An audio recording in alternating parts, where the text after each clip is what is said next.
하고 있습니다.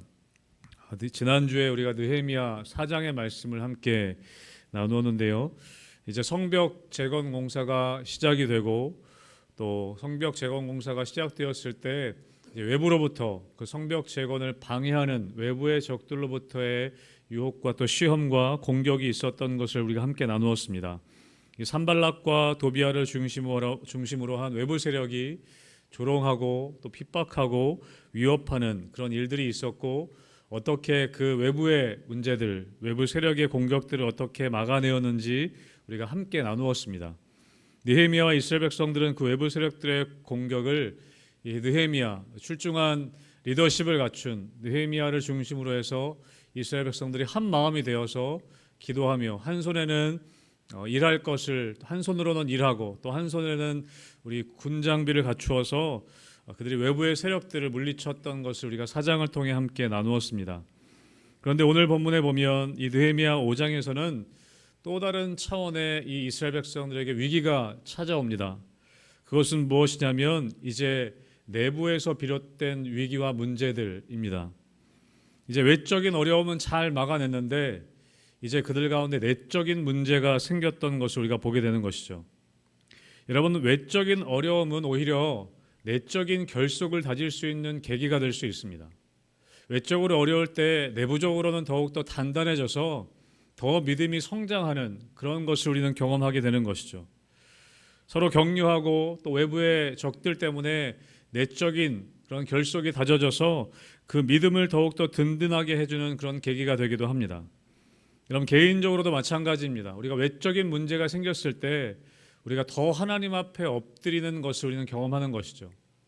외적으로 힘들긴 하지만 그 외적인 어려움들이 경제적인 어려움이든 또 건강의 어려움이든 그런 외적으로 보여지는 어려움들이 오히려 하나님 앞에 더 엎드리는 계기가 됩니다.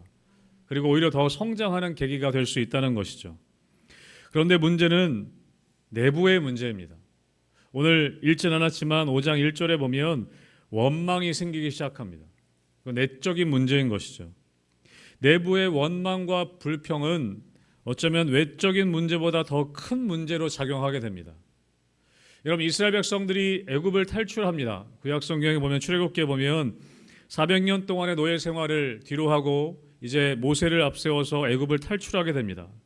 그런데 그들에게 진짜 위협이 되었던 것은 무엇이냐면 그들을 쫓아왔던 애굽의 군대나 눈앞에 보이는 홍해, 넘실거리는 바다, 그 홍해가 그들의 진짜 문제가 아니었습니다.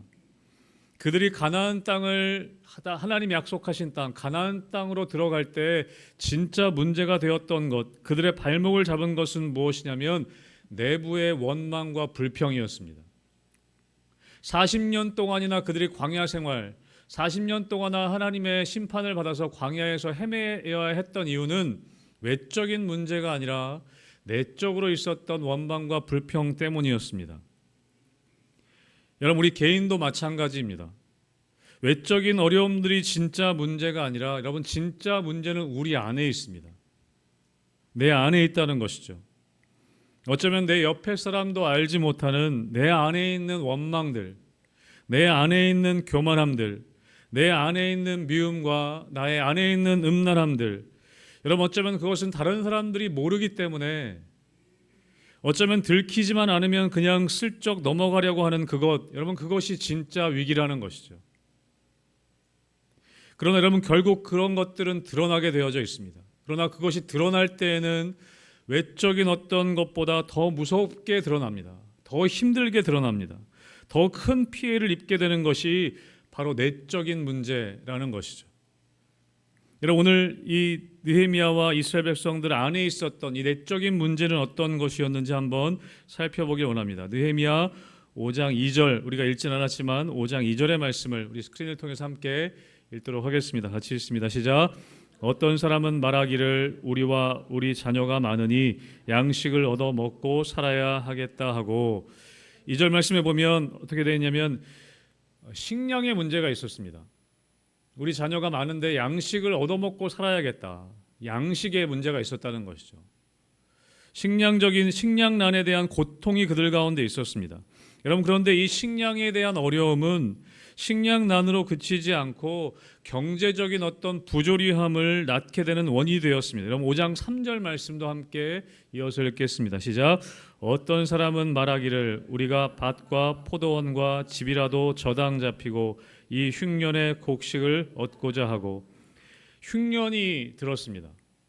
이 가난한 사람들은 흉년으로 인해서, 그 식량난으로 인해서 어떻게 했냐면 자신들의 생업의 기반을 저당 잡히게 되었습니다.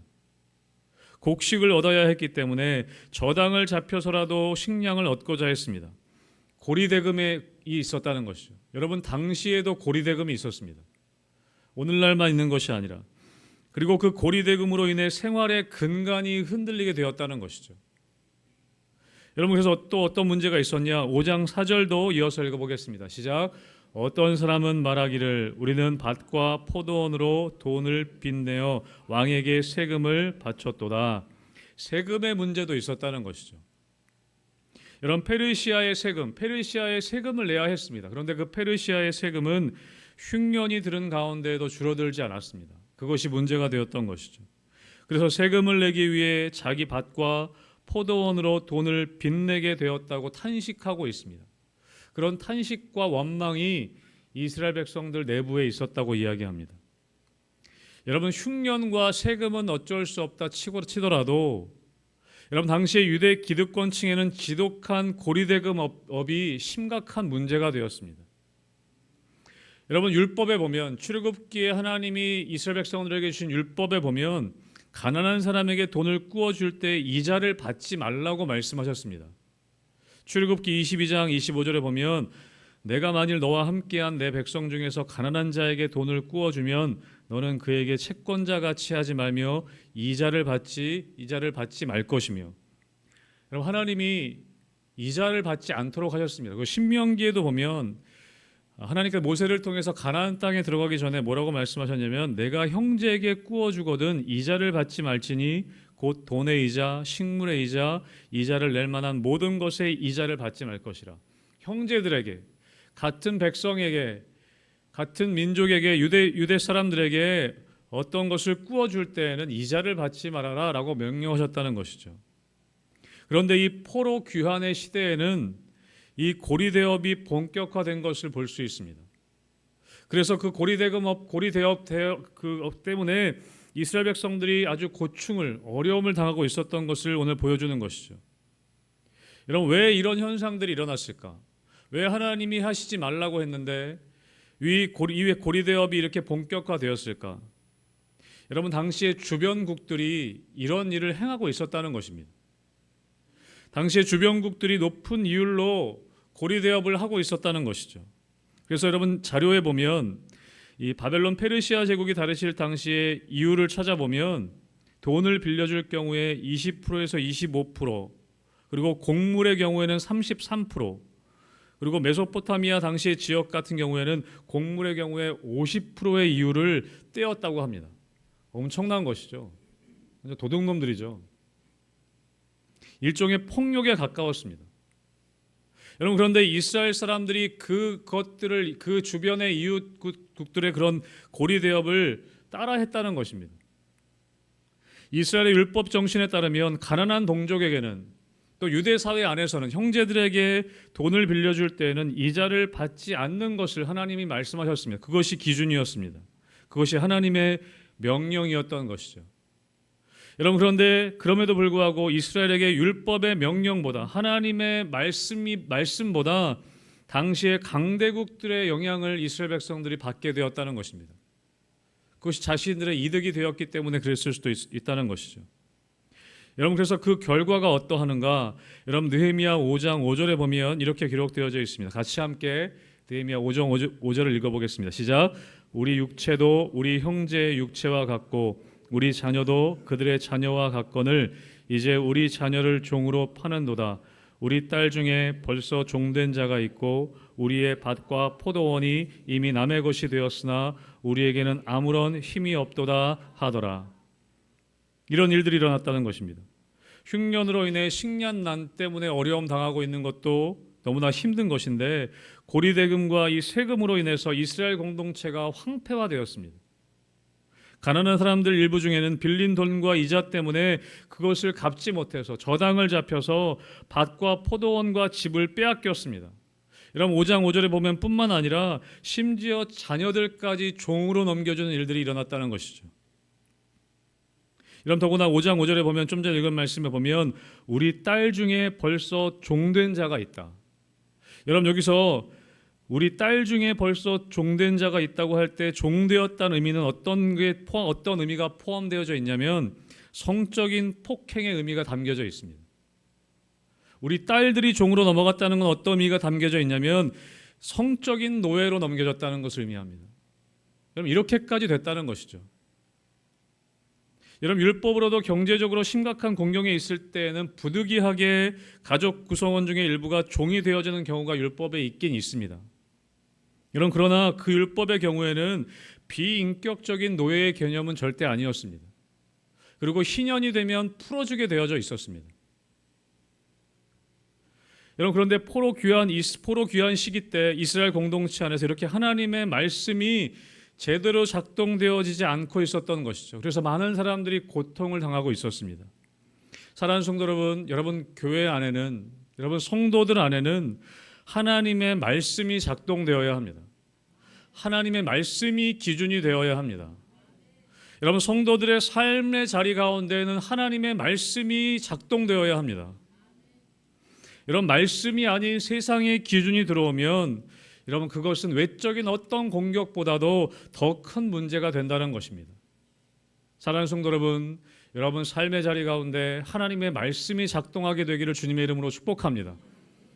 여러분 교회 공동체의 문제는 외적인 다른 어떤 문제보다도 하나님의 말씀이 내부적으로 작동되어지지 않을 때 그 어떤 공격보다도 더 큰 문제가 된다는 것이죠.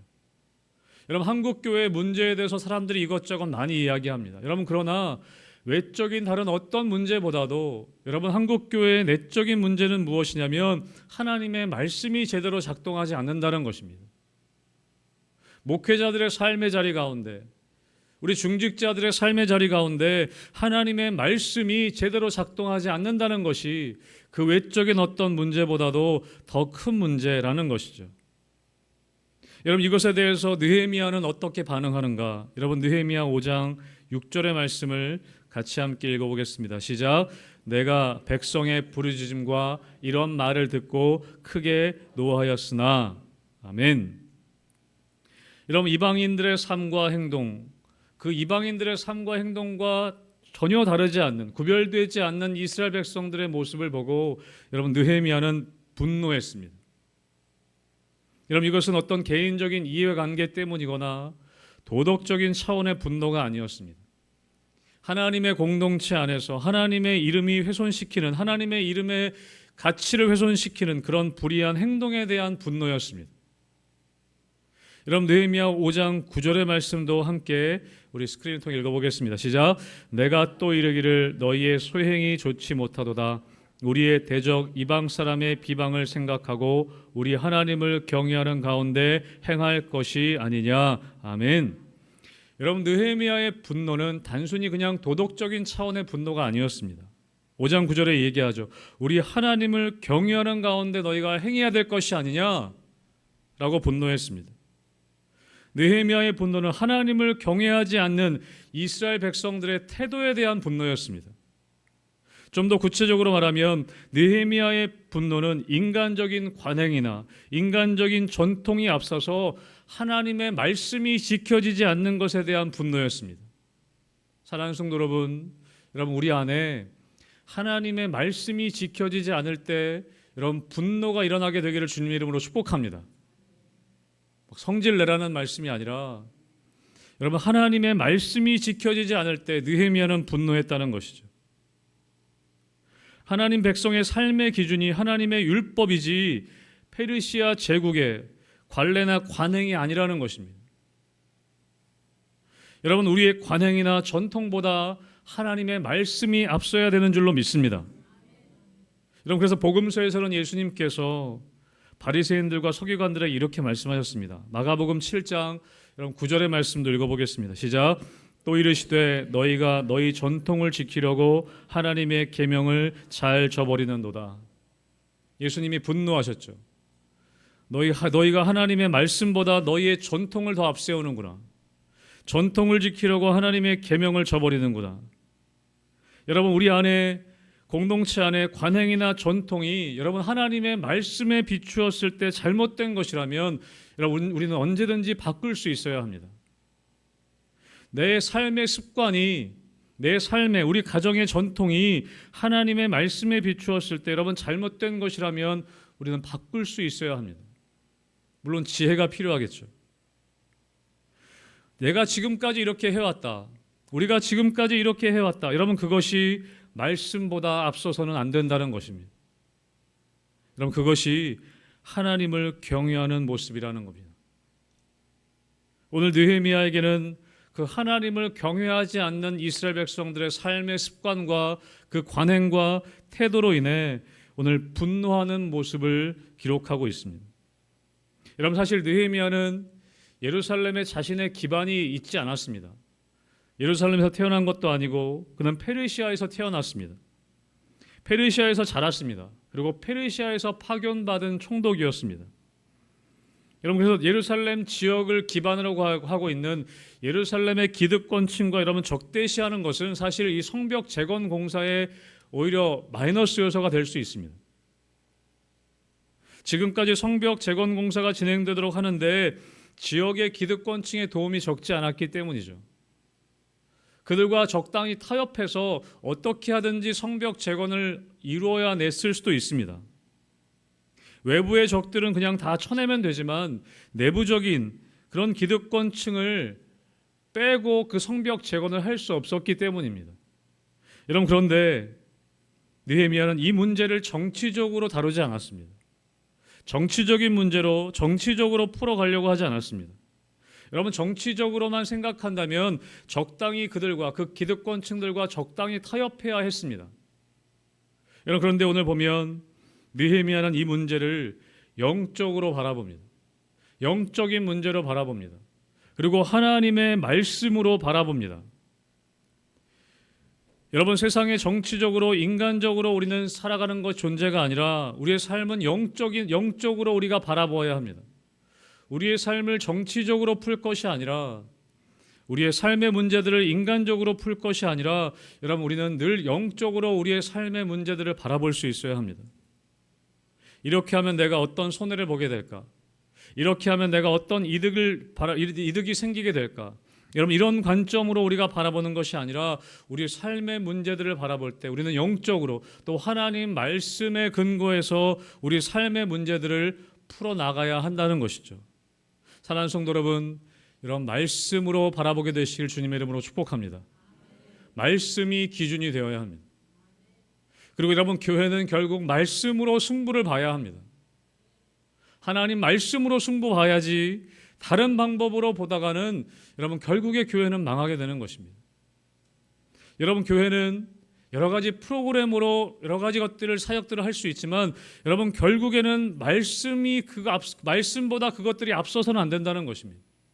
그 어떤 것도 말씀의 본질이 있지 않으면 다른 어떤 좋은 프로그램도 여러분 그것은 금방 사라져 버릴 수밖에 없다는 것이죠.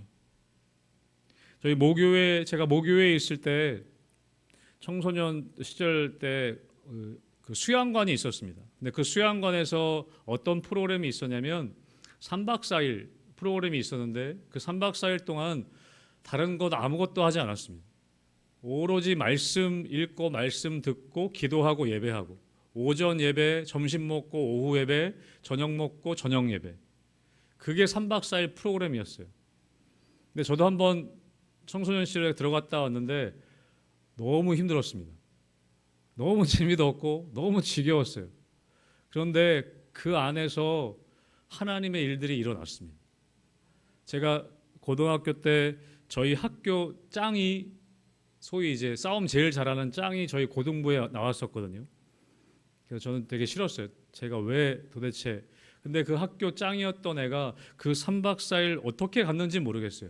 그 3박 4일 그 지겨운 말씀 읽고 말씀 듣고 예배하는 거기 들어갔다가 3박 4일 있다 나왔는데 애가 완전히 바뀌어서 나왔어요. 완전히 뒤집어져서 나왔어요. 그리고 얼마나 열심히 신앙생활을 했는지 모릅니다. 여러분, 교회는 말씀으로 승부 봐야 합니다. 여러분, 목회자는 결국에 말씀으로 승부 봐야 합니다. 여러분, 성도는 결국 말씀으로 승부를 봐야 합니다. 여러분, 교회 안에 세상적인 관습과 세상적인 방식이 들어올 때 교회는 오염되기 시작하는 것입니다. 여러분, 성도들이 말씀이 아닌 세상적인 방법과 세상적인 기준으로 살아가려고 시작할 때 여러분, 그럴 때 변질되는 것입니다. 여러분, 느헤미야는 이 문제를 어떻게 처리하는가 우리가 함께 또 보기를 원하는데요. 우리 10절의 말씀도 함께 읽어보도록 하겠습니다. 같이 읽습니다. 시작. 나와 내 형제와 종자들도 역시 돈과 양식을 백성에게 꾸어 주었거니와 우리가 그 이자 받기를 그치자. 아멘. 여러분, 나와 내 형제와 종자들도 역시 돈과 양식을 백성에게 꾸어 주었거니와 우리가 그 이자 받기를 그치자. 높은 이율은 아니어도 아마 이자를 어느 정도 받고 있었던 것 같습니다. 느헤미야 근데 자신이 먼저, 그리고 자기의 형제와 종자들이 이제 특혜를 포기하겠다고 얘기합니다. 우리가 먼저 이자 받기를 그치자. 그러면서 뭐라고 말합니까? 11절 말씀도 여러분 같이 함께 읽어보겠습니다. 11절입니다. 시작. 그런즉 너희는 그들에게 오늘이라도 그들의 밭과 포도원과 감람원과 집이며 너희가 구워준 돈이나 양식이나 새 포도주나 기름의 100분의 1을 돌려보내라 하였더니. 아멘. 오늘 이야기합니다. 내가 먼저 이자 받기를 멈추겠다. 그리고 이야기하는 것이죠. 그러니 너희는 그들에게 오늘이라도 그 이자 받았던 것을 돌려보내라. 여러분, 하나님을 경외하는 일은 뜬구름 잡는 것이 아닙니다. 내가 하나님을 경외하지 추상적인 것이 아닙니다. 오늘 느헤미야는 이야기합니다. 오늘이라도 하나님을 경외하기 때문에 하나님의 말씀에서 어긋나는 일이라면 오늘이라도 멈춰야 한다. 오늘이라도 돌려보내야 한다. 오늘이라도 결단해야 한다라고 이야기하고 있습니다. 사랑하는 성도 여러분, 오늘까지만, 이번만, 여러분 그것이 우리를 멸망으로 인도합니다. 오늘까지만 그렇게 하지, 여러분 그것이 우리를 변질시키는 것입니다. 사랑하는 성도 여러분 오늘이라도 결단하시기를 주님의 이름으로 축복합니다. 하나님을 경외한다면, 하나님의 말씀에 그것이 어긋날 일이라고 우리 하나님께서 말씀하신다면, 여러분 오늘이라도 멈춰야 하는 것입니다. 사랑하는 성도 여러분, 멈추게 되시기를 주님의 이름으로 축복합니다. 멈춰야 합니다. 오늘이라도. 느헤미야가 그것을 얘기하는 것이죠. 여러분, 오늘 읽은 14절 말씀에 보면 느헤미야가 이렇게 또 얘기합니다. 또한 유다 땅 총독으로 세움받은 때 곧 아닥사스도 왕 제20년부터 제32년까지 12년 동안은 나와 내 형제들이 총독의 녹을 먹지 아니하였느니라. 이게 무슨 말이냐면 느헤미야는 뭐 먹고 살았냐? 총독의 녹을 먹지 않았다고 얘기합니다. 총독의 녹이라는 것은 무엇이냐면 당시에 점령지 백성들한테 뜯어내는 어떤 상납금 같은 것이었습니다. 당시에 총독들은 그렇게 했다는 것이죠. 그래서 15절에 얘기하죠. 나보다 먼저 있었던 총독들은 백성에게서 양식과 포도주와 은 40세겔을 그들에게서 빼앗았다고 얘기합니다. 그런 상납금을 받았다는 것이죠. 여러분, 총독들은 당시에 페르시아에서 파견받았던 총독들은 페르시아에게서도 페르시아 왕이 주는 녹을 따로 받았습니다. 그래서 느헤미야가 얘기하는 것이죠. 나는 페르시아 왕이 주는 녹을 받으면 충분하다. 총독의 녹은 내가 받지 않겠다 라고 이야기하는 것이죠.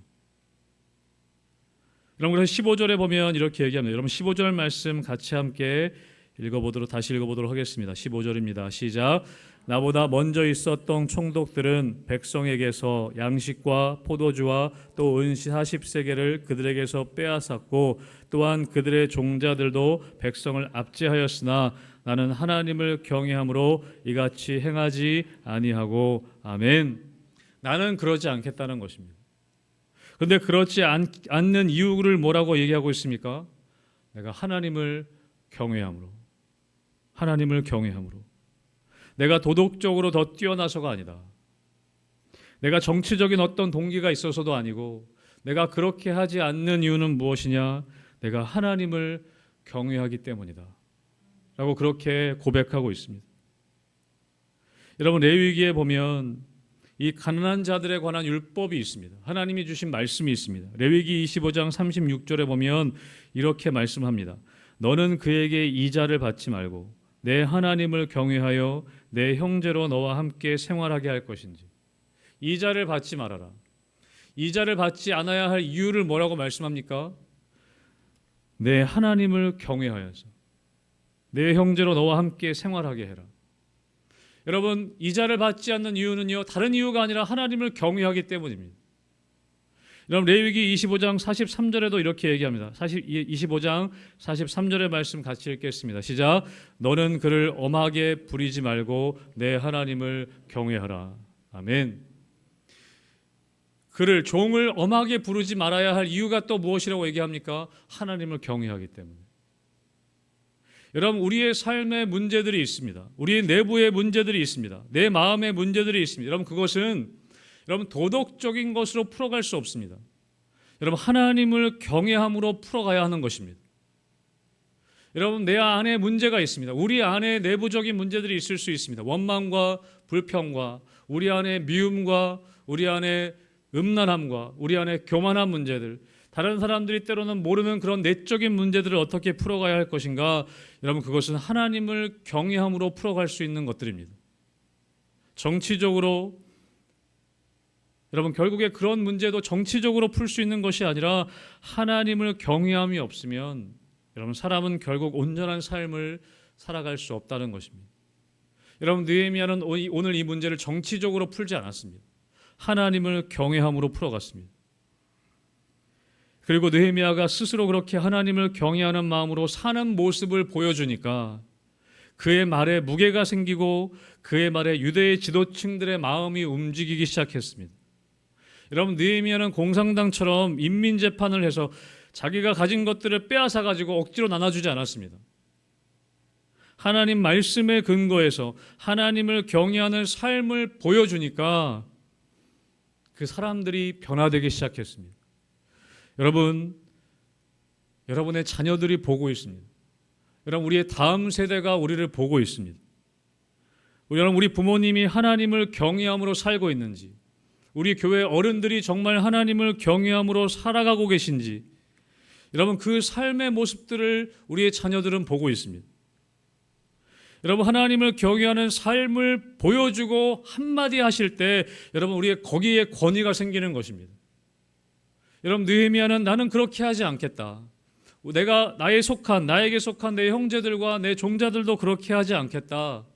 더 이상 이자 받는 거 멈추겠다. 그 삶의 모습으로 본을 보여주니까 그의 말 한마디에 권위가 생기는 것입니다. 여러분, 느헤미야가 그렇게 얘기했을 때 이 사람들이, 유대 사람들이 어떻게 반응했는가? 오늘 12절 읽진 않았지만 5장 12절과 13절의 말씀 같이 함께 읽어보도록 하겠습니다. 시작. 그들이 말하기를 우리가 당신의 말씀대로 행하여 돌려보내고 그들에게서 아무것도 요구하지 아니하리이다 하기로 내가 제사장들을 불러 그들에게 그 말대로 행하겠다고 맹세하게 하고 내가 옷자락을 털며 이르기를 이 말대로 행하지 아니하는 자는 모두 하나님이 또한 이와 같이 그 집과 산업에서 털어버리실지니 그는 곧 이렇게 털려서 빈손이 될지로다 하며 회중이 다 아멘하고 여호와를 찬송하고 백성들이 그 말한 대로 행하였느니라. 아멘. 여러분, 놀라운 결정을 합니다. 이스라엘 백성들이. 여호수아가 이야기하는 것이죠. 그렇게 하겠습니다라고 이야기하자 제사장들을 불러서 얘기합니다. 그 말대로 행하겠다고 맹세하게 합니다. 그리고 옷자락을 터는 제스처를 취합니다. 이 말대로 행하지 아니하면 모두 하나님이 이와 같이 집과 산업에서 털어버리실 것이다. 그리고 털려서 빈손이 될 것이다. 여러분, 이 말씀에 아멘 하실 수 있겠습니까? 좋은 말 아니잖아요. 너희가 복받게 될 것이다에 아멘한 것이 아니라 너희가 하나님 말씀대로 이렇게 지금 하지 않으면 하나님이 털어버리실 것인데 빈손되게 할 것이다. 여러분, 그럴 때 회중이 뭐라고 하냐면 다 아멘 합니다. 아멘. 그리고 여호와를 찬송하고 그 말한 대로 행하였느니라. 여러분, 멋진 장면입니다. 여러분, 지금 혼난 거거든요. 이스라엘 백성들이, 유대 지도자들이 느헤미야한테 엄청 혼난 겁니다. 지금 분노해서 이야기하는 것이거든요. 그리고 손해 보는 것입니다. 이대로 행하면 자기들이 누려왔던 특혜를 다 포기해야 되는 것이고 기득권도 포기해야 되는 것이고 손해 보는 일인데 오늘 이스라엘 백성들이 결단하는 것이죠. 아멘합니다. 그리고 하나님을 찬양합니다. 여러분, 이것이 중요한 것이죠. 우리 삶에 잘못할 수 있습니다. 실수할 수 있습니다. 치명적인 잘못이었다 할지라도 여러분, 하나님의 말씀이 우리 가운데 전달되어졌을 때 사랑하는 성도 여러분, 아멘할 수 있게 되시기를 주님의 이름으로 축복합니다. 그것이 비록 나에게 손해가 되는 일일지라도, 그것이 때로는 저주처럼 느껴질지라도 하나님의 말씀 앞에 우리가 아멘하고 그 말씀대로 행하는 것, 여러분, 그것이 진정한 복인 줄로 믿습니다. 저는 우리 희망교회 성도님들이 아멘을 너무 잘하셔서 너무 좋은 것 같아요. 아멘을 잘하셔서. 그런데 그 아멘으로 살아가게 되시기를 주님의 이름으로 축복합니다. 오늘 이 이스라엘 백성들은 아멘하고 여호와를 찬송하고 그 말대로 행하였다 기록하고 있습니다. 여러분, 우리가 입술로 아멘하는 것 정말 중요합니다. 믿음으로 선포하는 것 중요합니다. 그리고 여러분, 행할 수 있게 되시기를 주님의 이름으로 축복합니다. 그렇게 했다는 것이죠. 이런 마태복음에 보면 요셉이 마리아와 약혼합니다. 근데 동거하기 전에 이 마리아가 임신했다는 이야기를 듣습니다. 그리고 요셉이 어떻게 하라면 의로운 사람이라서 드러내지 않고 그 약혼의 관계를 그냥 끊으려고 했습니다. 그게 맞다고 생각했던 것이죠.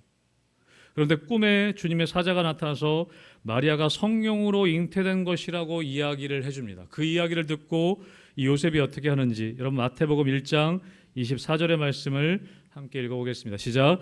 요셉이 잠에서 깨어 일어나 주의 사자의 분부대로 행하여 그의 아내를 데려왔으나.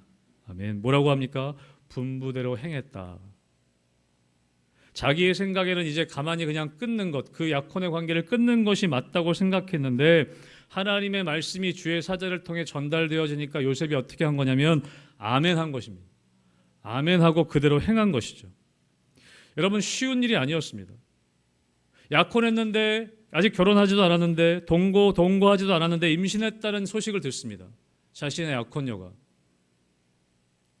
여러분, 그런데 천사의 말, 하나님의 말씀을 전달받고 요셉은 아멘한 것이죠. 그리고 그 말씀의 분부대로 그 아내를 데려왔습니다. 여러분, 그것이 아멘의 삶인 것입니다. 내 생각에는 이해가 되지 않을 수가 있습니다. 그리고 그렇게 아멘하고 그렇게 말씀대로 하면 내가 손해보는 일일 수 있습니다. 그러나 여러분, 요셉은 그렇게 했다는 것이고 오늘 이스라엘 백성들은 그렇게 아멘했다는 것입니다.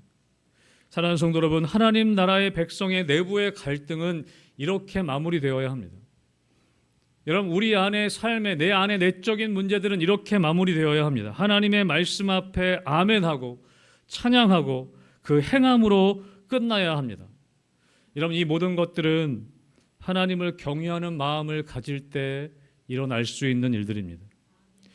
여러분, 이것이 성벽 재건보다 훨씬 더 중요한 일이기 때문에 하나님은 이 문제를 지금 다루고 계신 것입니다. 여러분, 여러분의 삶의 내적인 문제들, 성벽의 재건과 같은 외적인 일들이 함께 해결되어야 할 큰 문제들 앞에서 여러분, 하나님을 경외함이 우리 가운데 있는지 우리는 점검해 보아야 합니다. 다른 사람들은 모를 수 있습니다. 겉으로 보기에는 외적인 문제는 해결됐으니까 그냥 밖에서 보기에는 아무 문제 없어 보일 수 있습니다. 여러분, 그런데 우리는 스스로 알고 있습니다. 내 안의 문제들을 알고 있습니다. 하나님 앞에 내 안에 어떤 문제가 있는지 우리는 알고 있습니다.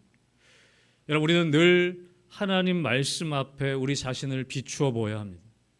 내가 하나님 말씀 앞에 지금 어떤 문제가 있지 않은지, 다 그렇게 사니까, 다 그렇게 하니까 이스라엘 백성들이 그렇게 생각하지 않았겠습니까? 주위의 나라들이 다 그렇게 하는데 우리는 좀 더 낫게 하는 것인데 뭐가 문제야? 라고 얘기할 수 있었습니다. 그러나 하나님 말씀 앞에 느헤미야와 이스라엘 백성들은 철저하게 그것을 끊어내었습니다. 아멘하고 말씀대로 행했다는 것이죠. 사랑하는 성도 여러분, 하나님을 경외한다는 것은 하나님의 말씀이 내 안에, 우리 안에 잘 작동되고 있느냐라는 의미입니다. 나는 하나님을 경외합니다라고 얘기한다는 것은 어떤 의미냐면 하나님의 말씀이 내 삶에 지금 잘 작동하고 있느냐, 그것을 의미한다는 것이죠. 여러분, 하나님의 말씀보다 세상의 기준과 세상의 전통이 앞서고 있진 않은지, 여러분, 세상의 어떤 기준보다도 하나님의 말씀이 앞서게 되시길 주님의 이름으로 축복합니다. 그것이 하나님을 경외하는 삶이라는 것이죠. 전 우리 희망교회 공동체 안에 하나님을 경외하는 마음으로 어떤 일이든지 간에 하나님을 경외함으로 행하고 하나님을 경외함으로 결정하는 일들이 우리 가운데 있게 되기를 주님의 이름으로 축복합니다. 그럴 때 비로소 외적으로 행하는 성벽 재건이 진짜 하나님의 사명이 될 수 있는 것입니다. 아무리 성벽이 다 재건된다 해도 내적인 문제들이 하나님 말씀 앞에 드러나지 않으면 그 공동체는 언젠가는 무너지게 되어져 있습니다. 사랑하는 성도 여러분, 하나님의 말씀이 다른 어떤 것보다도 앞서지 않게 되시기를 주님의 이름으로 축복합니다. 때론 내 삶이 좀 손해보는 일이고 내가 아파야 하는 일일지라도 하나님 말씀 앞에 아멘하고 여러분 그대로 행하며 살아가실 때 하나님이 주시는 진정한 복을 누리는 우리 희망교회 공동체 여러분 되시기를 주님의 이름으로 축복합니다.